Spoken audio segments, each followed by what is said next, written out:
بالله من الشيطان الرجيم بسم الله الرحمن الرحيم وبشرناه بإسحاق نبيا من الصالحين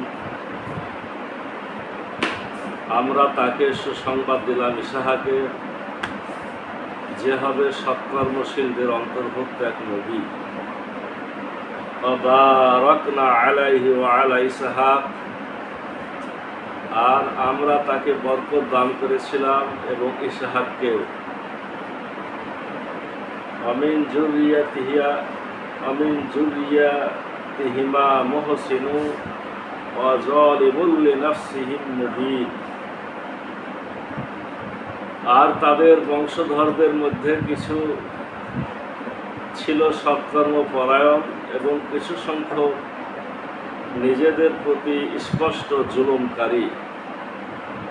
লাকাদ মানান্না আলা মূসা ওয়া হারুন আর আমরা অনুগ্রহ করেছিলাম মূসা ও হারুনের প্রতি। ওয়ানাজ্জাইনাহুমা ওয়া কওমাহুমা মিনাল কারবিল আযীম আর তাদেরকে এবং তাদের সম্প্রদায়কে আমরা উদ্ধার করেছিলাম মহা সংকট থেকে। ওয়ানাসারনাহুম ফাকানু হুমুল গালিবিন আর আমরা সাহায্য করেছিলাম তাদেরকে, ফলে তারাই বিজয়ী হয়েছিল। ওয়া আতাইনাহুমাল কিতাবাল মুস্তাবিন আর আমরা উভয়কে সুস্পষ্ট কিতাব দিয়েছিলাম। ওয়া হাদাইনাহুমাস সিরাতাল মুস্তাকিম আর তাদের আমরা সরল সঠিক পথে পরিচালিত করেছিলাম। তারাকনা আলাইহিমা ফিল আখিরিন আর আমরা পরবর্তীদের মাঝে তাদেরকে স্মরণীয় রেখেছি। সালামুন আলা মূসা ওয়া হারুন মূসা ও হারুনের প্রতি শান্তি বর্ষিত হোক। ইন্না কাযালিকা নাযিল মুহসিনিন নিশ্চয় এভাবে আমরা সৎকর্ম পরায়ণদেরকে পুরস্কৃত করে থাকি। ইন্নাহুমা মিন ইবাদিনাল মুমিনিন তার উভয়ই ছিল আমার মুমিন বান্দাদের অন্তর্ভুক্ত। ওয়া ইন্না ইলিয়াসা লামিনাল মুরসালিন আর নিশ্চয় ইলিয়াসও ছিল রসুলদের অন্তর্ভুক্ত। ইয ক্বালা লিকওমিহি আলা তাত্তাকুন যখন সে তার সম্প্রদায়কে বলেছিল তোমরা কি সাবধান হবে না। আতাদউনা বালাউ আতাজারুনা আহসানাল খালিকিন তোমরা কি বাল দেবতাকে ডাকবে এবং পরিত্যাগ করবে সবচেয়ে উত্তম স্রষ্টাকে। আল্লাহ রাব্বাকুম ওয়া রাব্ব আবাইকুমুল আউয়ালিন আল্লাহ তোমাদের প্রতিপালক এবং প্রতিপালক তোমাদের পূর্বপুরুষদের। ফাকাজ্জাবুহু ফাইন্নাহুম লা মুহদারুন কিন্তু তারা তাকে মিথ্যাবাদী বলেছিল, তাই তাদেরকে নিশ্চয়ই শাস্তির জন্য উপস্থিত করা হবে। ইল্লা ইবাদাল্লাহিল মুখলাসিন তবে আল্লাহর একনিষ্ঠ বান্দাদের ব্যতীত। ওয়াতারাকনা আলাইহি ফিল আখিরিন আর আমরা পরবর্তীদের মাঝে তাকে স্মরণীয় রেখেছি। সালামুন আলা ইলিয়াসিন ইলিয়াসের উপর শান্তি বর্ষিত হোক। ইন্না কাযালিকা নাযিল মুহসিনিন এভাবে আমরা সৎকর্ম পরায়ণদের পুরস্কৃত করে থাকি। ইন্নাহু মিন ইবাদিনাল মুমিনিন নিশ্চয় সে ছিল আমার মুমিন বান্দাদের অন্তর্ভুক্ত। আমরা আজকে সূরা সাফফাতের 112 নম্বর আয়াত থেকে 132 নম্বর আয়াত আলোচনা তেলাওয়াত করলাম। এখানে আমরা বেশ কিছু নাম পেলাম। ইসহাক নবীর নামও পেয়েছি, মূসা নবী এবং ইলিয়াস নবী। ইসহাক নবীর আলোচনা এখানে নাই। আমরা এর আগে আলোচনা শেষ করেছি ইব্রাহিম আর ইসমাইলের ঘটনা। যে ইব্রাহিম নবী ইসমাইল নবীকে কিভাবে কুরবানির জন্য আদিষ্ট হয়েছিলেন এবং তিনি এই পরীক্ষায় কিভাবে বিজয় লাভ করেছিলেন, আল্লাহর এই পরীক্ষা উত্তীর্ণ হয়েছিলেন। এই আলোচনার পরে রব্বুল আলামিন শুধুমাত্র জানায় দিচ্ছেন যে আমরা তাকে শুভ সংবাদ দিলাম ইসহাকে, যে হবে সৎকর্মশীল নবীদের একজন অন্তর্ভুক্ত নবী। তার মানে ইসমাইল নবী যেমন আপনার ইব্রাহিম নবীর সন্তান ছিলেন, ইসমাইল নবীর জন্মের 13 বছর পরে আপনারা বলতে পারেন যে কুরবানির ঘটনার এই পরে পরে আর এক সন্তান জন্ম নিল, তার নাম ছিল ইসহাক। ইসহাক শব্দের অর্থ হলো দাঁত খুলে হাসি। ইসহাক মানে দাঁত খুলে হাসি, হাসাকে ইসহাক বলে। কেন এটা নাম হয়েছিল? মানে এতদিন তো বন্ধ্যা ছিল, সারা বিবি তো বন্ধ্যা, এই জন্যই তো হাজেরা আলাইহিস সালামের সাথে বিবাহ হইল। হাজেরা বিবির পেটে গর্ভে ইসমাইলের জন্ম হইল। তো আগেই তো বন্ধ্যা প্রমাণিত সারা বিবি, কিন্তু এত বছর পরে এখন গোটাটাই বুড়ি, মানে একেবারেই অচল, অনেক বয়স, যতদূর সম্ভব 99 বছর বয়স। কার? বিবি সারা। মানে যে সময়তে কোনো ধরনের সন্তানের কল্পনাই করা যায় না, ওই সময়ে ফেরেশতারা এসে আপনার শুভ সংবাদ দিচ্ছে ইব্রাহিম নবীকে যে আপনার আর একটা সন্তান হবে এই সারার গর্ভে, তার নাম হবে এই সারার গর্ভে একটা সন্তান হবে। এখন ঘর থেকে শুনেছে সারা বেবি, শুনে বলছে যে এ কি বলে, এ পাগলেরা কি বলে, করে হাসতে লেগেছে। মানে আমি এতদিন বন্ধ্যায় আছি, বন্ধ্যায় এখন মরে যাব, আর এর সময় তো এখন আমার আবার বাবু হবে। এই যে হাসি দিয়েছিল, হাসি থেকে হয়েছে ইসহাক। মানে আশ্চর্য হচ্ছে, আবার যেহেতু ফেরেশতারা বলছে, অবিশ্বাস তো করতে পারছে না। এক ধরনের অন্যরকম অনুভূতি। বার্ধক্যের বৃদ্ধ মানুষ, এতদিনের বন্ধ্যা, আবার সন্তান আসবে, এই খুশিতে হেসে ফেলেছিল। এই জন্য বলা হয় যে হাসির পরে যে বাচ্চা হলো তার নাম হলো ইসহাক। তো রব্বুল আলামিন এখানে শুধুমাত্র ইসহাক নবী নাম বলে শেষ করলেন এবং বললেন যে তিনি ছিলেন সৎকর্মশীল নবীদের একজন অন্তর্ভুক্ত নবী, আর আমরা তাকে বরকত দান করেছিলাম এবং ইসহাককেও। আর তাদের বংশধরদের মধ্যে কিছু ছিল সৎকর্মপরায়ণ, কিছু সংখ্যক নিজেদের প্রতি স্পষ্ট জুলুমকারী। এখন এখানে যেহেতু আগের আয়াতে ইব্রাহিম নবীর নাম বলা হয়েছে, ইব্রাহিম নবীর নামের পরে ইসহাক নবীর নাম বলা হয়েছে। এখানে দুইজন নবী বলতে ইব্রাহিম নবী, তার ছেলে ইসহাকের কথা বলা হয়েছে। আর তার আগে ইসমাইল নবীর আলোচনা শেষ হয়ে গেছে। রব্বুল আলামিন বুঝতে চাচ্ছেন যে ইব্রাহিম নবী থেকেও বংশ, তাতেও বরকত দিয়েছিলাম, ইসহাক নবী থেকে বংশ, তাতেও কি দিয়েছিলাম? বরকত দিয়েছিলাম।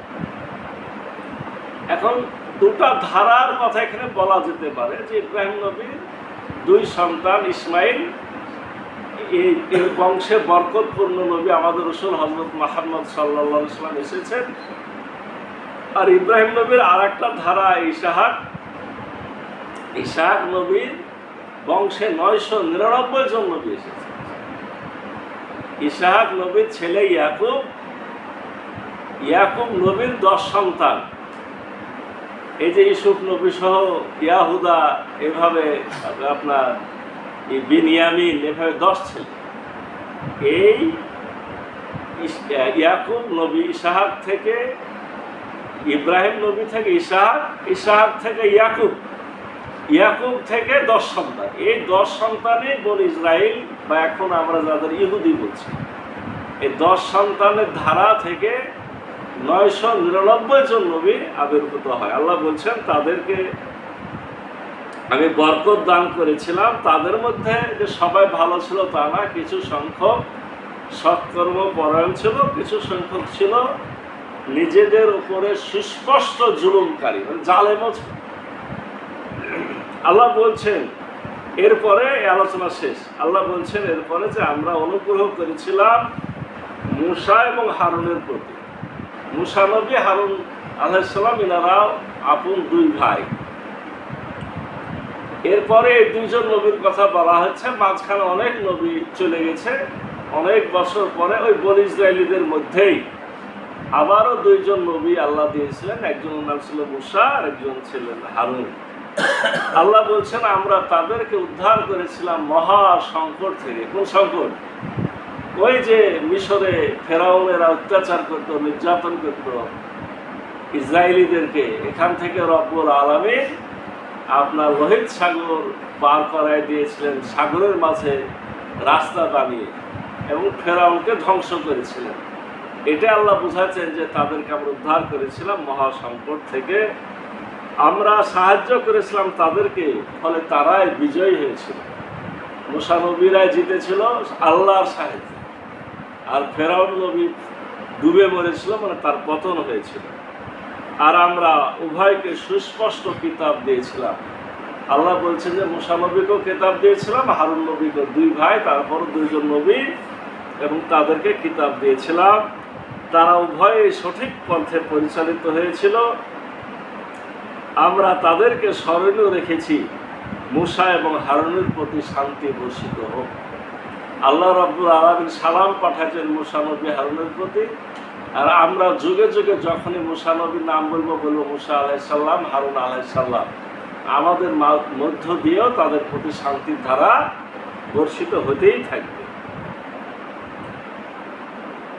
নিশ্চয় এভাবে আমরা সৎকর্ম পরায়ণদেরকে পুরস্কৃত করে থাকি। তারা উভয়ই ছিল আমার মোমেন বান্দাদের অন্তর্ভুক্ত। আপনি যতই পদবী দেন, নবী দেন, রসুল দেন, সৎকর্মশীল বলেন, মুত্তাকি বলেন, মুহসিন বলেন, সকল পরিচয়ের প্রথম পরিচয়টা কি? প্রথম পরিচয় হলো মোমেন।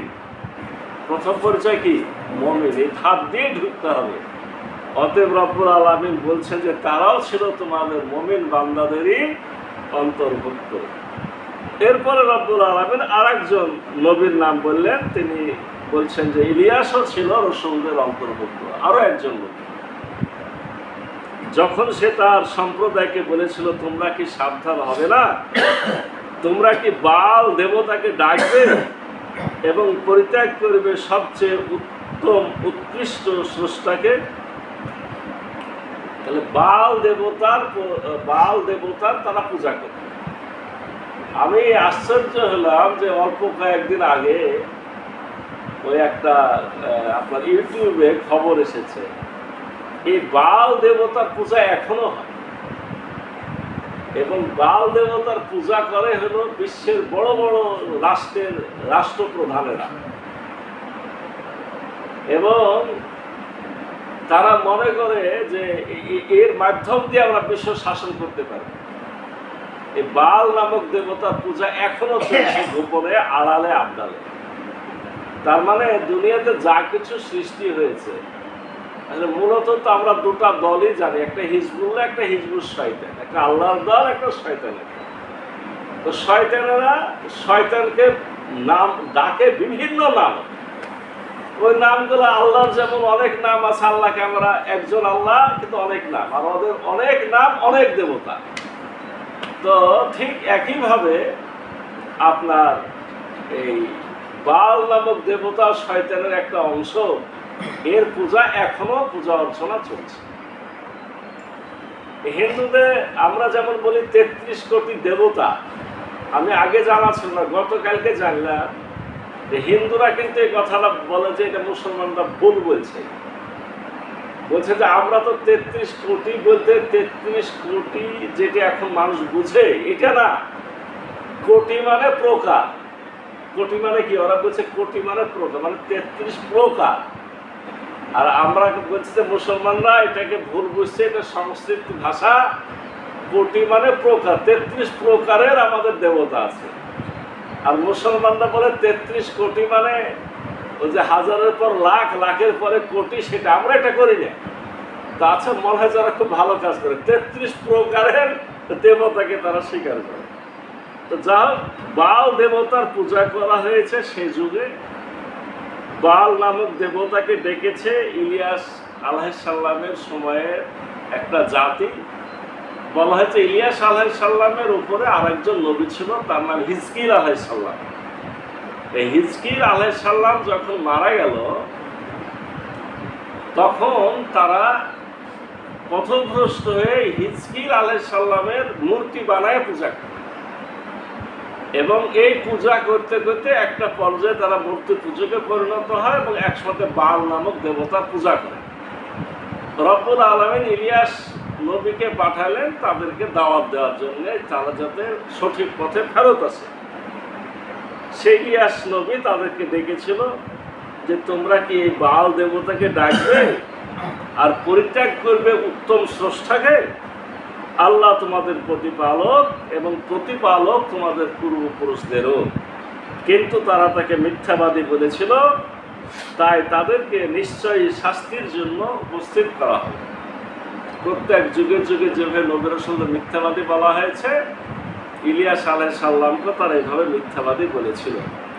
ইল্লা ইবাদাল্লাহিল মুখলাসিন, তবে আল্লাহর একনিষ্ঠ বান্দাদের ব্যতীত। অর্থাৎ একনিষ্ঠ বান্দারা ইলিয়াস নবীকে মিথ্যাবাদী বলেওনি, এবং একনিষ্ঠ যারা বান্দা মুখলেস এবং মুখলাস, এরা আযাবের অন্তর্ভুক্ত হবে না। আর আমরা পরবর্তীদের মাঝে তাকে স্মরণীয় করে রেখেছি। এই যে আল্লাহ শব্দটা বলছেন মাঝে মধ্যে, ওয়াতারাকনা আলাইহি ফিল আখিরিন, আমরা পরবর্তীদের মাঝে তাকে স্মরণীয় রেখেছি। কিভাবে স্মরণীয় রাখা হয়েছে? মানে এই কোরআনে যে সমস্ত নবীর নাম এসেছে তাদেরকে আল্লাহ কি করেছেন? স্মরণীয় করেছেন। এই যে আমরা এত বছর পরে, এই হয়তো এখানে যারা আছে অনেক হয়তো ইলিয়াস নবীর নাম এর আগে শুনি নাই, হইতে পারে। তো আল্লাহ কোরআন পাঠিয়েছেন মানে কোরআন জানবো, কোরআন বুঝবো, কোরআনে নবীদের নাম আসবে, স্মরণ হবে। এভাবে রব্বুল আলামিন তাদেরকে স্মরণীয় করে দিয়েছেন কিয়ামত পর্যন্ত। কিয়ামত পর্যন্ত কোরআন পঠিত হবে এবং এই সমস্ত নবীর নাম মানুষেরা স্মরণ করতেই থাকবে। আল্লাহ বলছেন ইলিয়াসের উপরেও শান্তি বর্ষিত হোক।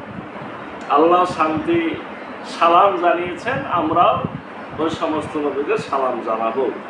এভাবে আমরা সৎকর্ম পরায়ণদের পুরস্কৃত করে থাকি। নিশ্চয় সে ছিল আমার মুমিন বান্দাদের অন্তর্ভুক্ত। তাহলে আমরা এখানে নাম আজকে পেয়ে গেলাম ইব্রাহিম নবীর, আলোচনাতে চলে আসলো ইব্রাহিম নবী, ইসমাইল নবী, ইসহাক নবী, এরপরে হলো আপনার মুসা নবী, হারুন নবী, ইলিয়াস নবী। দেখেন কতগুলো নবীর নাম আজকে।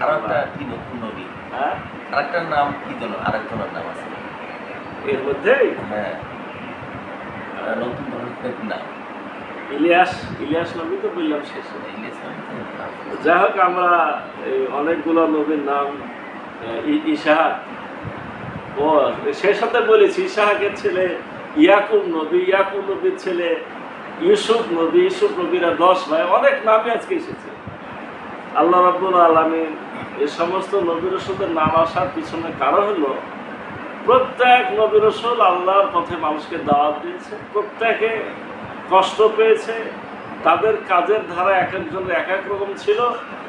এগুলো রব্বুল আলামিন আসলে আমাদের স্মরণ করতে চান, যাতে আমরা তাদের যে দাওয়াতি কাজের শিক্ষা নিয়ে আমরাও আল্লাহর পথে মানুষকে আহ্বান করি।